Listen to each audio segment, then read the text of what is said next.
I appreciate very much my colleagues taking up these bills, Mr. Chairman. I know time is short, and I think that the testimony that Erin will provide today will give great context to the purpose of these bills that my colleagues on the committee and myself have sponsored. So with that, I'd like to introduce Erin Merryn, who will give a little bit of background on the purposes for us discussing Erin's law today. Erin? Thanks, Senator Prose. I appreciate your time today. I'm here to talk to you about a very delicate issue that society often sweeps under the rug and we pretend it doesn't exist. But I guarantee every single one of you in this room knows somebody that has been affected by this. Even if you don't know this person, someone in your life has been affected by sexual abuse, the way I was in my childhood.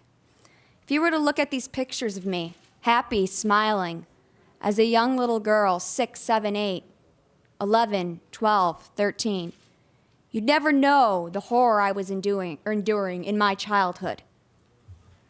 From 6, 7, and 8, I was sexually abused and raped at the hands of a neighbor up the street from me, my best friend's uncle who lived in the home. Did I go home and tell? No, I didn't. I kept it a secret, threatened that he would come get me. He knew where I lived. I kept that silence, was labeled BD, emotional disturbed, given an IEP in the schools. Nobody was asking those important questions. Safe touch, unsafe touch, safe secrets, unsafe secrets. I was being trained on tornado drills, bus drills, fire drills. I knew how to run out of a burning building, but I didn't know how to tell the secrets I was keeping as a young child. I moved at 8.5 years old, only to get that much closer to the next perpetrator in my life. Somebody I loved and trusted. A family member.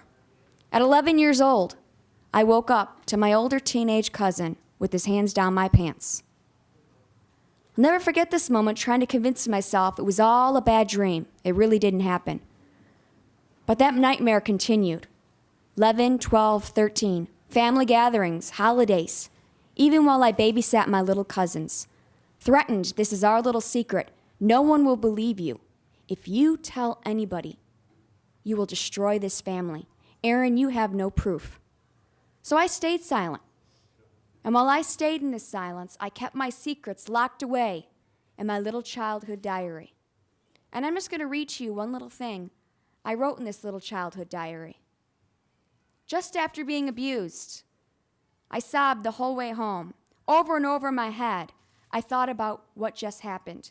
In school, a guy called Officer Friendly teaches us about stranger danger, never to answer the door when my parents are gone.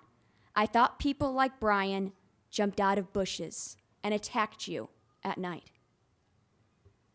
You see, we teach kids about stranger danger, yet 93% of the time, children are sexually abused by somebody they love and trust.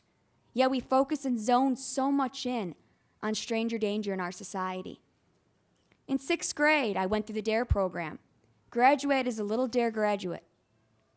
And when you graduated, you learned the 8 ways to say no to drugs.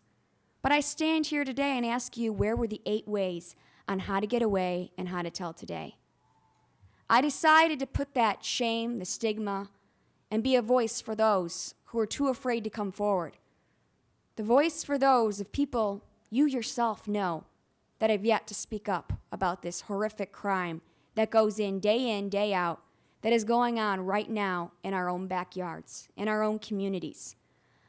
I decided to go after this law because we need to educate and empower kids through age-appropriate curriculum, research-based, that will give kids the tools and knowledge on how to tell and keep their perpetrators from abusing them ever again, from abusing more children.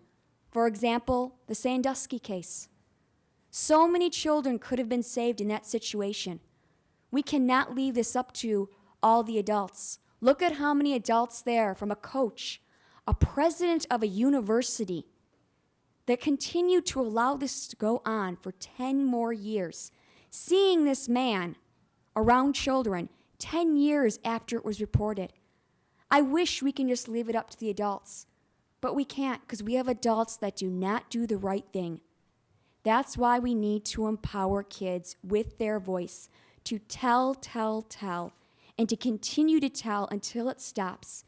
And in the end, the kids end up being the heroes because they're saving another child's life from becoming the next victim from this evil, silent epidemic.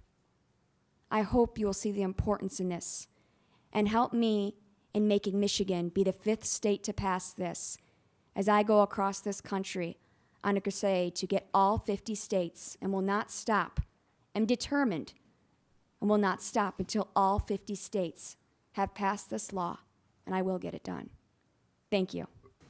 Mr. Chairman, I think her testimony speaks loud and clear about the challenge that we face in our communities and in our families, and the need for us to address the silent epidemic, as she called it. Erin is one that managed to pick up the pieces, as you so rightly said, Mr. Chairman, and is making a positive out of what is a horrific negative to herself and to her family and to all that are impacted by this in the community. The difference here is she's trying to make a difference, and she's to be commended for that. It is an incredibly destructive and damaging sort of situation when 1 in 4 girls and 1 in 7 boys, by the time they're 18 years old, are victims of sexual abuse. The numbers are staggering, and it's important that we as a legislature put together the right public policy with my colleagues and with you, Mr. Chairman, to make sure that we put an end to this.